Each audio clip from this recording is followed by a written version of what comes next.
let Chad know in chat, please. And I'll go ahead and jump in. The audit will release, as far as I understand, this coming Monday in the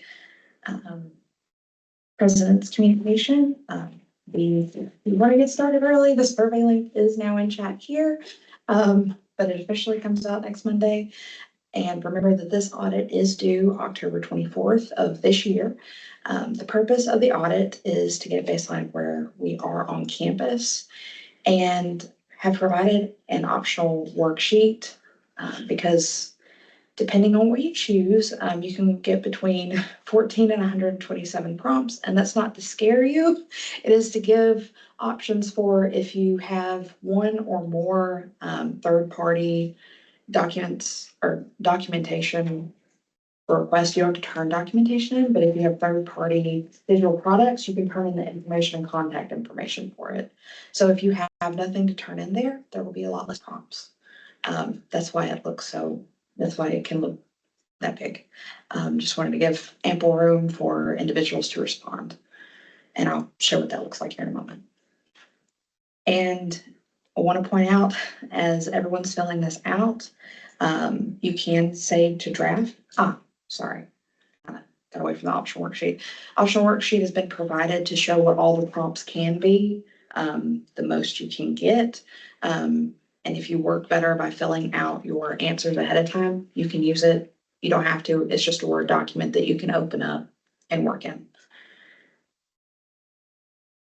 Once you've read through all the wonderful directions, you'll be asked to fill out prompts honestly and to make sure to put your name so you get credit.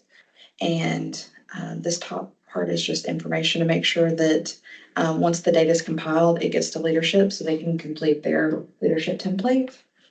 That's why all the questions in the beginning. That who are you, good stuff.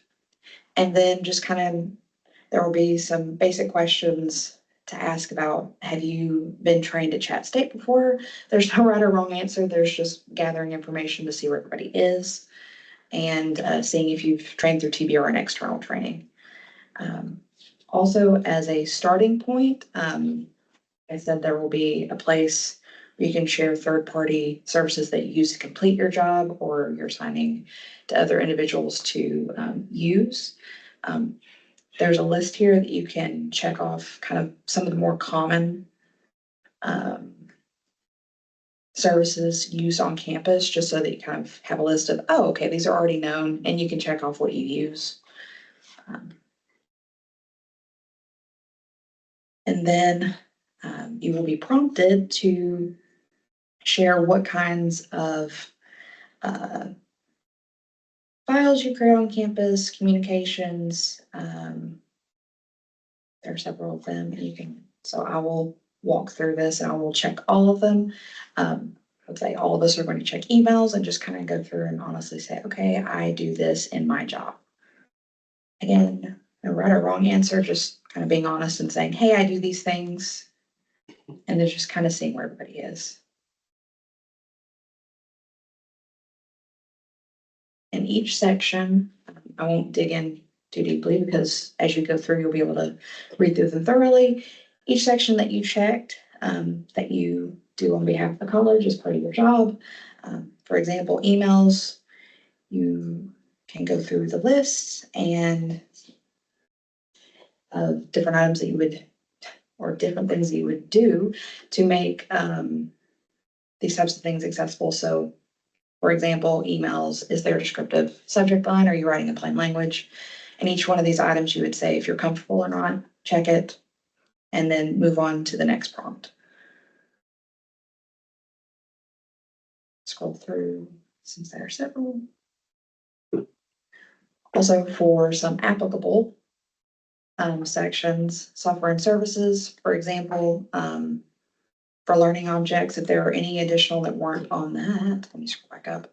Initial list where you're asked what you use in your job, you can add them when prompted. I use Allie since she's here as an example. I know Allie uses Genially, so you'd probably put Genially down since I don't think it was in the original list. If it was, ignore me on that. I don't think it's in it. So documents, same deal. If you create using a different software than the provided office, scroll through. That's all of these because they're pretty similar, just kind of a different font. I have a question. Yes. When I first got here, way back in 2018, we had to go through the accessibility training on eLearn. Would that count as having done it? Yes, absolutely. Okay. So if you've been through it before at any time, yes, definitely check Well, I'm it. sure it's been up. It is going to be updated and will release in November, but yes. Okay. So you will go through it again, but just kind of to see kind of who has gone through it before, since there's been turnover and different things, just to get kind of an idea of where we're at and where we're going. Like we had this much or this many people who had gone through it, and then once everybody's gone through the other, and now we have this many people trained. Okay. But that's a great question. It does count. So for those of you who are here virtually, the question was if you've taken accessibility training here before, even if that was in the initiative between or in the last few years to a decade ago, that would count. So if you've received accessibility training at all, since it's been offered at Chat State, that would count. You would just check it off. Great question. Thank you. Scroll down further. That looks a little bit daunting, but all right.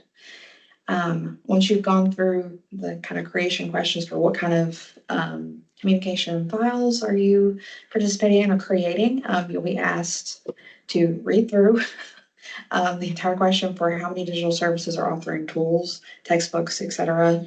Do you need to report? And this would be more for, as a course example, someone who's developed a master course and putting in items if there isn't a master course and you're directing students to use certain third-party products, whether that be OER or publisher, you would have them here. And for those who aren't in courses, that would look like if you request through a contract or a service through Christy Ferris or Dayton Carter. If you have requested any kind of third-party service that's used at the college, you would be writing that down in the following prompts. So you can kind of ahead of time be like, okay, I need to, and you can always change this answer later. If you feel like you have nothing to report, you put 0, and then you would continue forward, sign off that you're done.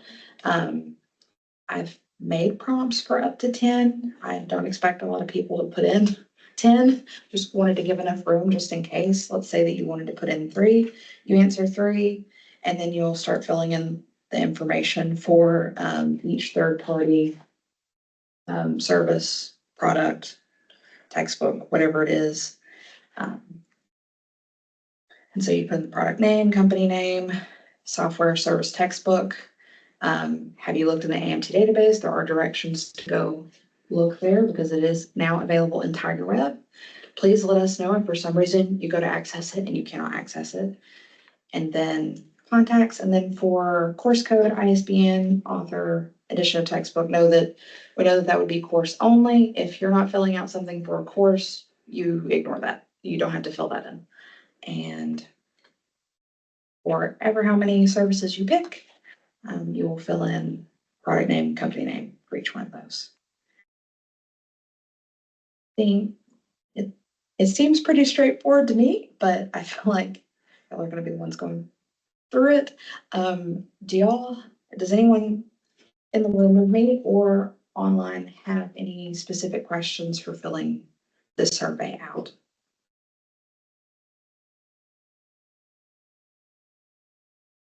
Or training or anything accessibility? Real quick. So for faculty who do this, who maybe prep more than one class, but maybe they're the lead for a specific class, would you recommend that they only fill in information for the one that they're the lead for? Or would you think they should submit them for every class they teach? I only heard the back half of it because Okay. So sorry. Thank you, Chad. I'm sorry. Please repeat your question. Yeah, I apologize if somebody in the room was asking and I spoke over them. So for faculty, some of them teach multiple classes, but they may be like the lead teacher for a specific class. So should they fill this out with the lens of lead teacher focusing on the class that they are most responsible for? Or should they fill it out as if every class is applicable? From my perspective, and you tell me because you're more in this, it would be lead instructor. And then if there's a case where there's not a master class or there's not kind of more lead, fill out to tell me how you think it would be best to be filled out. I'm thinking lead, but you tell me. No, I agree. I just want to make sure, because I think if everybody fills out for every class they teach, you're going to get bombarded with redundant information. So Absolutely. So I would say lead. okay, thank you. Thank you. That's a really good question. This is Caroline Rogers in Nursing and Allied Health. I have several questions. Yes, please go I- ahead and I'll okay. answer the best I can. I must have missed something, and I'm sure I did because this semester is overwhelming right now. But this is voluntary. We just choose one class, or well, I'm getting emails from other schools within TBR, and there's a huge panic because we're thinking we've got to do all this in the next few weeks. And I just need some guidance on that. Absolutely fair. So the first part, and I probably didn't explain very well, so thank you for the question. It would be kind of focusing on there more, I guess, not theory, but it would be more towards this question is if you make learning objects, I'm just going to use it as an example. Each answer, and you check all that apply, would be which areas of making those items accessible do you feel comfortable with? So that one, or the first part that isn't the third party section is, I have a question, double checking. Is the audit that you're asking about the credit side audit that there is one program from our college that does an in-depth look at the program, counts every file type, and then says how many of those are accessible out of how many, and then it's turned into TBR. Is that the one you're asking about, or are you asking about this one that I'm showing right now? I don't know. We are credit. Okay, absolutely fair. So there are two audits going on right now. One is yearly. I've asked for help. That one is due November 14th, if I'm remembering the date right, this year. TCAT turns one in for 5 programs. Credit side turns one in for 1 program. And I've asked for help in picking the program, but it'll be only 1 program, and whoever falls into that program would do the auditing for those courses, if that makes sense. Okay. So I'm not sure that the program has been checked, but talking about 2 audits, if it's that one, if you No. fall into it, I believe that if it would be the lead instructor or instructors auditing for each course that falls into the program that's chosen. And then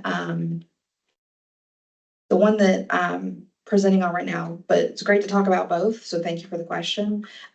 This one is to every single employee, faculty and staff, to kind of get a feel for how many people have gone through training before, how comfortable are individuals with making the content that they work with every day accessible. There is no right and wrong answer. There's just being honest and saying, I'm comfortable with this versus not, and then making sure that training as it comes out is tailored to help build those areas. Okay, that's very helpful. Okay, good. Do you have any other questions? I'm willing to answer questions for either audit. Or maybe that answered all. Well, I don't know. And I see that Andy Burns is on this too. So one of the questions that I'm getting from all of these other schools is the TEAS test accessible? And it seems silly for all of us to try to be finding out the answer to that. Who ultimately will be responsible for finding out if that test is accessible or not? So I think that'll kind of go back into a little bit of column A here, a little bit of column B, but I'm going to shush and let Andy answer, and then I'll try to help if I can. Yeah, so the TEAS is actually giving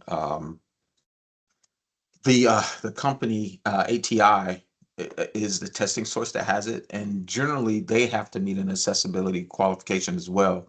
So the test itself generally does. Now I haven't been in the testing center for at least a year and a half, so I don't know if anything has actually changed. But they had done a launch management system revision about 3 years ago, and that was a part of the revision piece.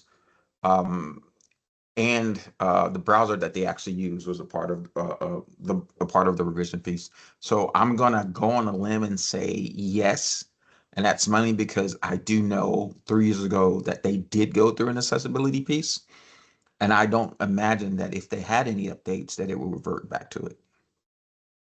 Now, Thank you. I will also tell you too, Caroline, that we didn't catalog like, so since they had it, we never, in the testing center, did an independent accessibility check. We just assumed that the thing that they were sending was good. Thank you. You're welcome. And I am asking Chad to log into his TigerWeb and to share his screen to show the AMT database. And that'll be part of helping with redundancy, and I'll scroll down. Thank you. And I'll show in a moment. So when you log into your TigerWeb on your home as a faculty or staff member, under Tiger Tools, easy for me to say today, faculty-staff, at the bottom of the card is a link to the accessible instructional materials and technology database, or for short, AIMT database. Go ahead and click, Chad. For some reason, it wasn't letting me log in on here. Everyone should be able to access this database. This is where everybody in all of TBR, whether it be TCATs, credits, as documentation is completed, it will be submitted here. As I'm reviewing and reviews are complete, I will be adding them here, working on a few things in our process, but I'll add those items here as well. So if somebody has already put in, for example, for the TEAS test, you can search it here. And make sure to put the vendor name in the correct area, or the, exactly, we can look for TEAS. Name of the technology. I accidentally flipped and looking before, and what I was looking for didn't show up, but it was actually there. So just kind of be careful of where you're typing and being specific on what you're typing. But this is a place where you can see if someone from a TBR institution has already posted documentation. This is also a way, if for some reason in the past documentation was reviewed and go to a centralized place on campus, we can start kind of understanding, okay, which areas are requesting this content? Does documentation exist already on campus? Do we need to re-request? Is it old? Do we need to request in the first place? So it's kind of where this audit's coming from. Are there any questions on the AMT database before I go back to the survey? Did you click on to get to that? Yeah. From your card's screen? Yeah. And just showing again where to get to it in TigerWeb. Oh, accessibility, okay, Yes. And it's just at the bottom of that area now. okay. Hey, Caroline, also too, I'm putting a link in the questions area. TEAS is accessible, and I'm putting in a link that has the information where it's WCGA 2.1 AA compliant. Great. Thank you. I'll share that with others. Yes, ma'am. Thank you so much, Andy. And we can share that. And to scroll down again to their party area. Sorry, take a moment. All right.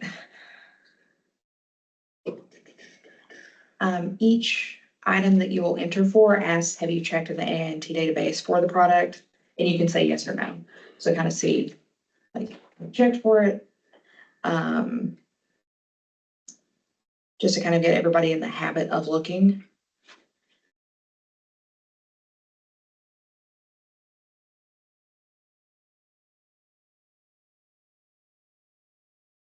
Feel like I've gone through everything on the survey and kind of resources. Well, this time was if more questions come up to answer them. Does anybody else have any questions? Bill had a question about AI. Okay, great question. Or great, yeah. He said, can I use AI to fill this out? I mean, if it's, can you get AI to check the answers for you? Like to literally check the boxes? I'm curious, Phil. Share with the class. Those never serious. That's fair. Phil, no. Hey now, don't treat my joke as serious. Come on.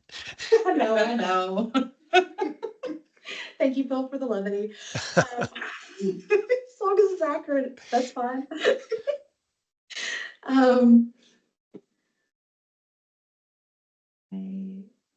know that this can look like a lot. If there are any questions while going through this, feel free to ask, because I know that once kind of digging into something, that's when a lot of questions will come up. I do see as we're going through, since I haven't officially released yet, maybe adding a question for, was there documentation already in the AMT database once you've checked, if you checked? But we'll see if I add that.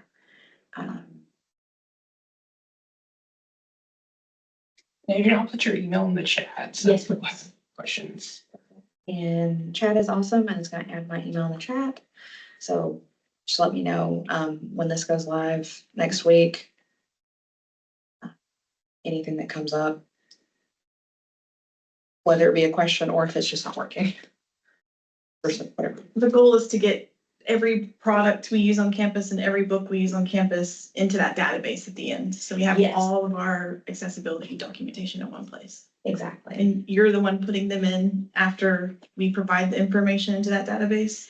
Yes, so this will be kind of the first step, kind of getting everybody to look at what's used, get the contact information in, and then kind of afterwards seeing the breadth of what's there, who'd be asked to reach out documentation wise. But yes, first steps, and then the end goal is to end up with all of this information that's submitted in the AMT database, which would make it easier for all of us in the end. For sure.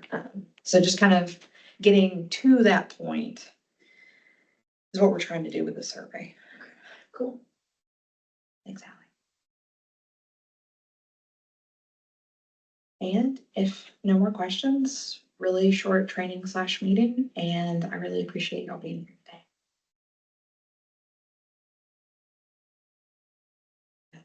Some stress. Potentially.